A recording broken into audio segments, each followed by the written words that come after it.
interview is just asking the views about the other person. The most common type of offline survey is the paper-based survey. Uncontrolled approach means it is done in a natural setting, but in a controlled approach means it is done in a laboratory. Method of collection of data is usually used because here the moderator will be asking the views about the market conditions from this focus group.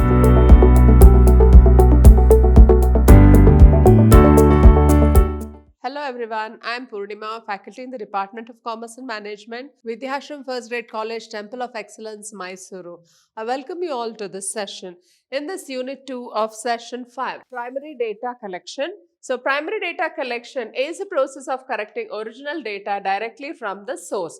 It is used in research to gather first-hand information about a problem or a topic. The most common use for primary data is in studies, where researchers need to collect information from experts in their field. So, primary data is the process of collecting the original data. So, you don't depend on what is the data collected by others. So, we just go to the field and collect the original data, whatever is there from the experts in that field. So, that kind of a data, we call it as the primary data.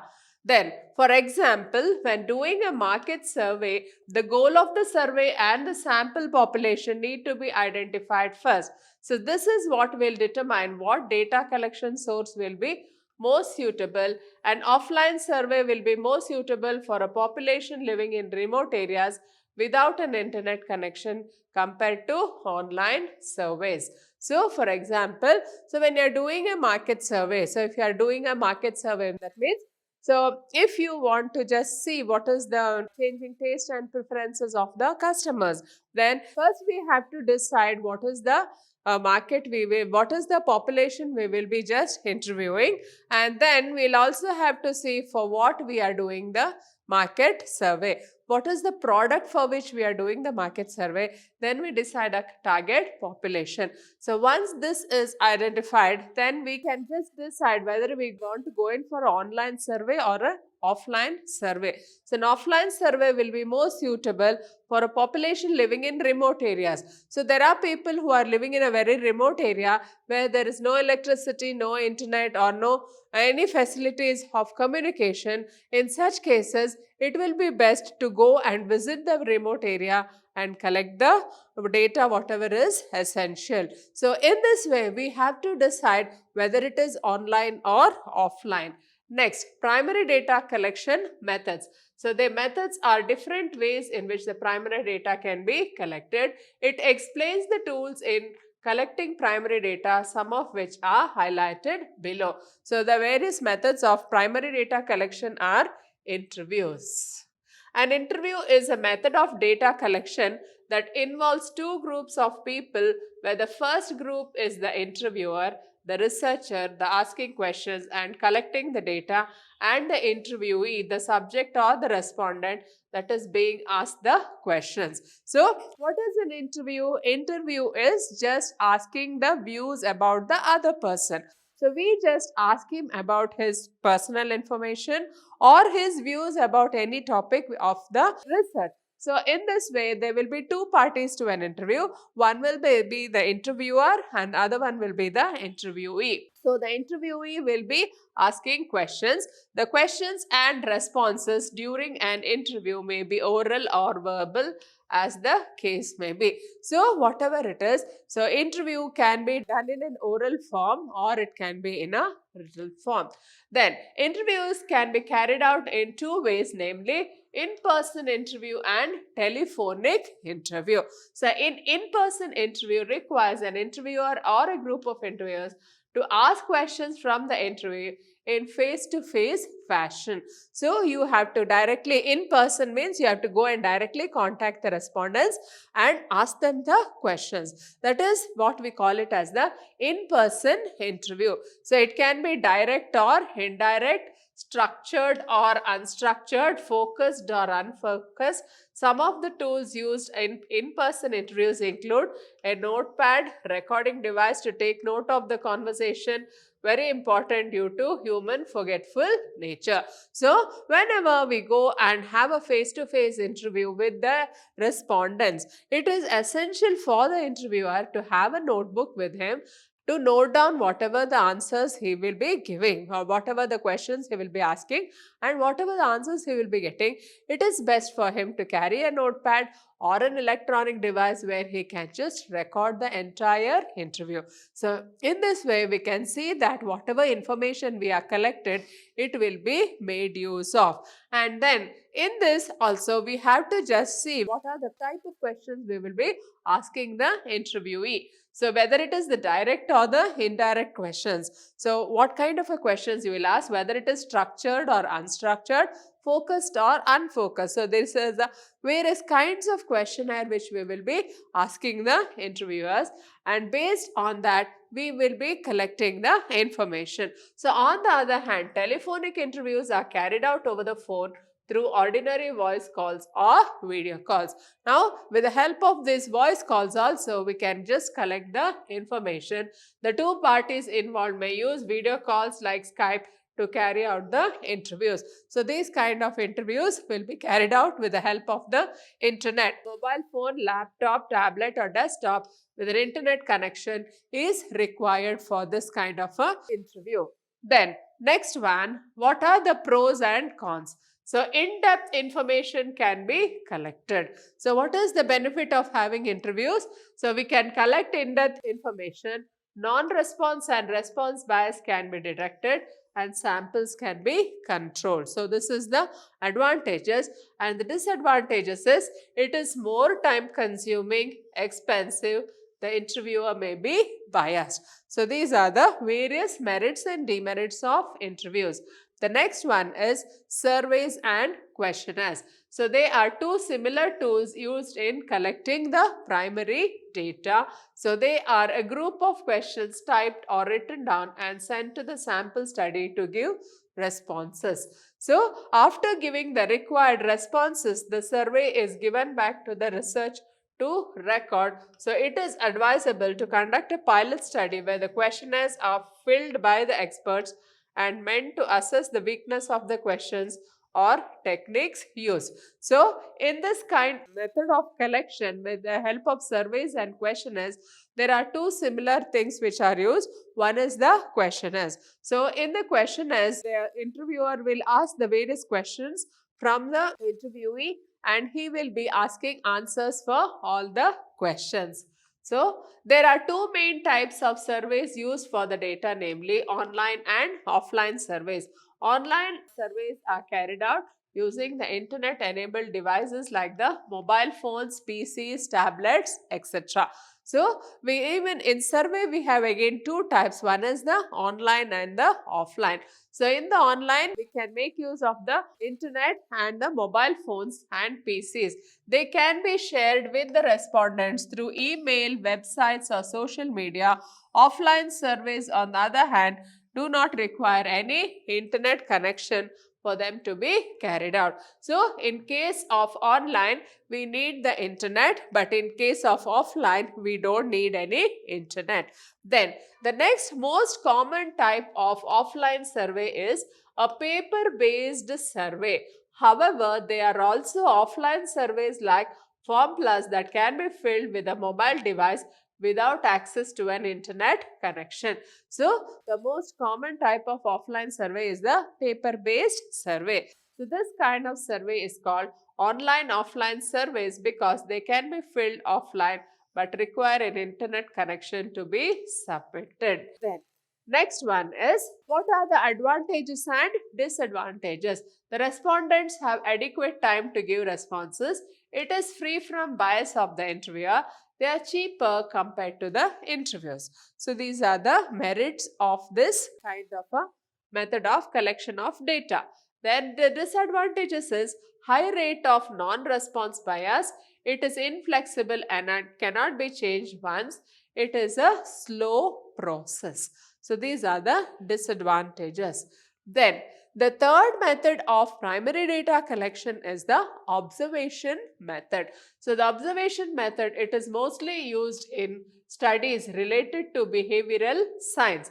The researcher uses observation as a scientific tool and method of data collection. So, observation as a data collection tool is usually systematically planned and subjected to checks and controls. This kind of method is used usually in behavioral sciences. That is, behavioral sciences means it is related to the human behavior. What is the behavior of the human being? So, usually in marketing, we have this consumer behavior. So, how the consumer behaves when he is buying any product. So, this kind of behavioral science is usually studied with the help of observation. So, in this, there are different approaches to the observation method: the structured or the unstructured, controlled or uncontrolled, participant, non-participant, or disguised approach.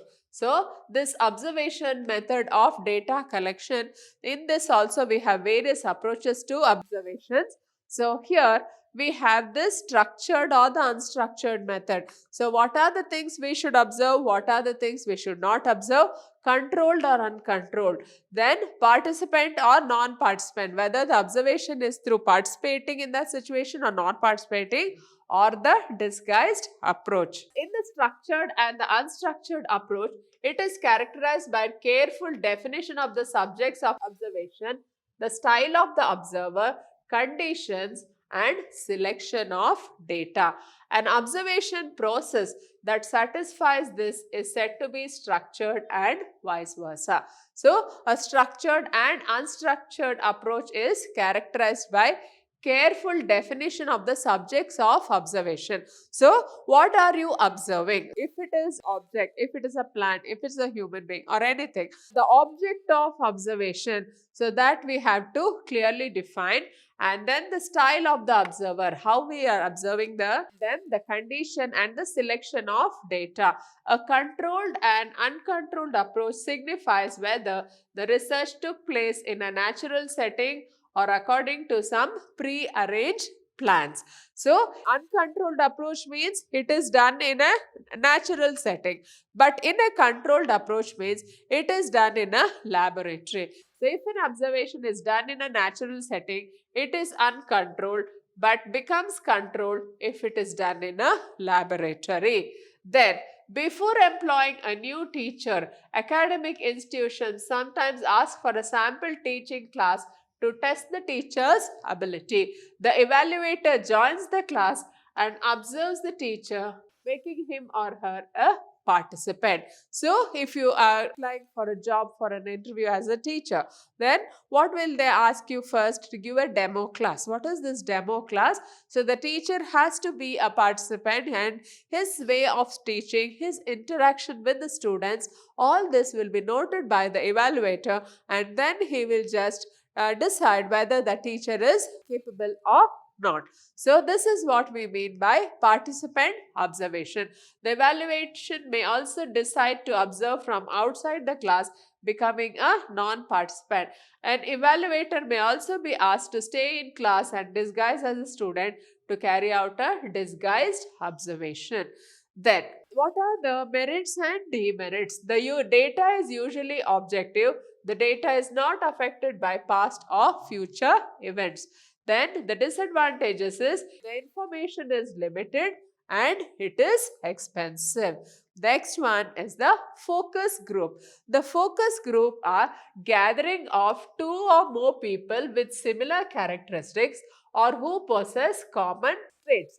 They seek open-ended thoughts and contributions from the participants. So, the focus group means, so it is a group of two or more people who will be having same way of thinking or who are bound by a common trait. So, such kind of persons we call it as the focus group, and they seek open-ended thoughts and contribution from the participants. The focus group is a primary source of data collection because the data is collected directly from the participant. So, the data is directly collected from the participant here, and it is commonly used for market research where a group of market consumers engage in a discussion with the research moderator. So in case of a market research, this kind of a focus group method of collection of data is usually used because here the moderator will be asking the views about the market conditions from this focus group. So it will be very helpful for the market researcher to collect information from this kind of a focus group. Next here is it is slightly similar to interviews, but this involves discussion and interactions rather than questions and answers. Focus groups are less formal and the participants are the ones who do most of the talking with the moderators there to oversee the process. Now, you can see here the focus group and interviews, they are somewhat similar. See, the moderator will be asking the questions from the focus group, and here in case of interview also, the interviewer will be asking questions and he will be getting answers from the interviewees. But here we should observe that in the focus group, they are less formal. The focus group, the questions, whatever is asked, they will be less formal, and then the participants will be doing most of the talking. The people who are sitting in the panel, they will be expressing their views and they will be doing all the talking, whereas the moderator will just keep quiet. He'll just oversee whatever is being discussed there in that particular focus group. So in this way, we can see that the focus group is somewhat different from the interview. So in an interview, the interviewer will ask questions from the interview and get the answers, and he'll just record it. So that's done. But then in case of a focus group, the focus group, the persons will be talking about the various views about a particular project or any topic, and the moderator will just oversee whatever is being discussed there. So we should observe the difference between the interview and the focus group. Then it occurs at a low cost compared to interviews because the interviewer does not have to discuss with each participant individually. It takes lesser time too. So now if you can look into the merits of focus groups, so it is a low cost compared to interviews. So in case of interviews, so it is very time consuming because you have to interview so many people. There will be a lot of people from whom you have to collect the information. But in case of focus groups, it is a low cost because the focus group people will be there and you just allow them to discuss among themselves the topic of the discussion, and the moderator will just sit there and do the observation, and lastly he will give his inference. He does not have to discuss with each participant individually. So the participants will have a discussion among themselves so that the moderator will not have much to talk here. So it takes lesser time too. In the case of focus group, it takes lesser time.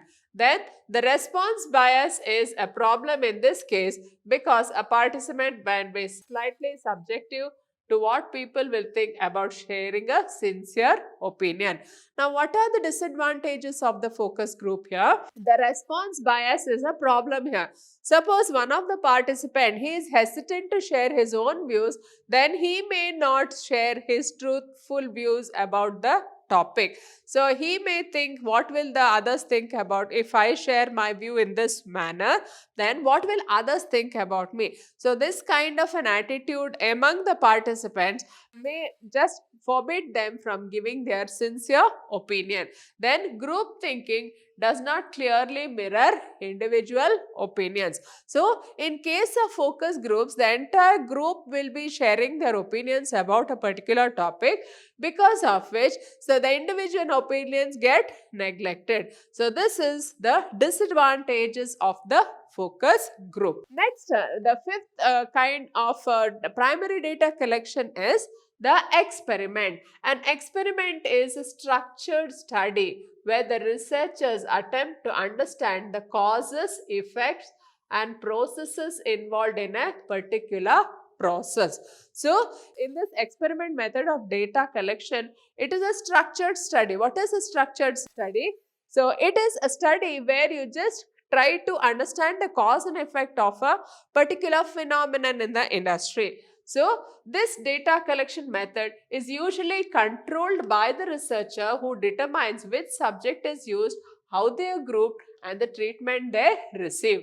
So, this kind of a data collection is used by the researcher. He will decide what is the subject of his research and how the group will be done and how they are to be treated. During the first stage of the experiment, the researcher selects the subject which will be considered. Therefore, some actions are carried out on these subjects, while the primary data consisting of actions and reactions are recorded by the researcher. So, during the first stage of experiment, the researcher selects the subject which will be considered. So, first he will have to select the subject. So, there are some actions are carried out on these subjects. So, on these subjects, some actions will be carried out and then their reactions will be recorded by the researcher. Then, after which they will be analyzed and a conclusion will be drawn from the result of the analysis. Although experiments can be used to collect different types of primary data, it is mostly used for data collection in the laboratory. So, this kind of experimental research, they will be there to just see what is the reaction of the any one particular phenomenon on the subject of their study. Although experiments can be used to collect different types of primary data, it is mostly used for data collection in the laboratory. So, experiments which will be done, so it is usually for scientific methods and usually it will be done in the laboratory. Then, what are the advantages of this experiment method? So, it is usually objective since the data recorded are the results of a process. So, this is one of the advantages of the experimental research. So, we first define what is our objective and then we are doing the research. So, whatever is the objective of our research, that will be very clear when we get the result of the process. Then the non-response bias is eliminated. So, we will be observing the reactions as such and then we will be just noting down. So, as a result of which non-response is eliminated here. Then cons. Incorrect data may be recorded due to human error and it is expensive. So, the disadvantages is incorrect data may be recorded here. So, and then it is quite an expensive process. So, surveys and questionnaires serve as an important role in understanding a customer's journey and creating a unified customer experience. So, when businesses send questionnaires and surveys to their clients, they are gathering key data and information which will improve their customer experience. So, the customer's experience about the product, so that will be recorded when the business people, they just send questionnaires to the customers which they will be filling it and sending it back to the business organization. So, in this way, the businesses can gather the key data and information. So, with the help of which they will be able to bring in new products for the benefit of the customers. With this, we come to the end of this session. Hope you have all followed it. Thank you.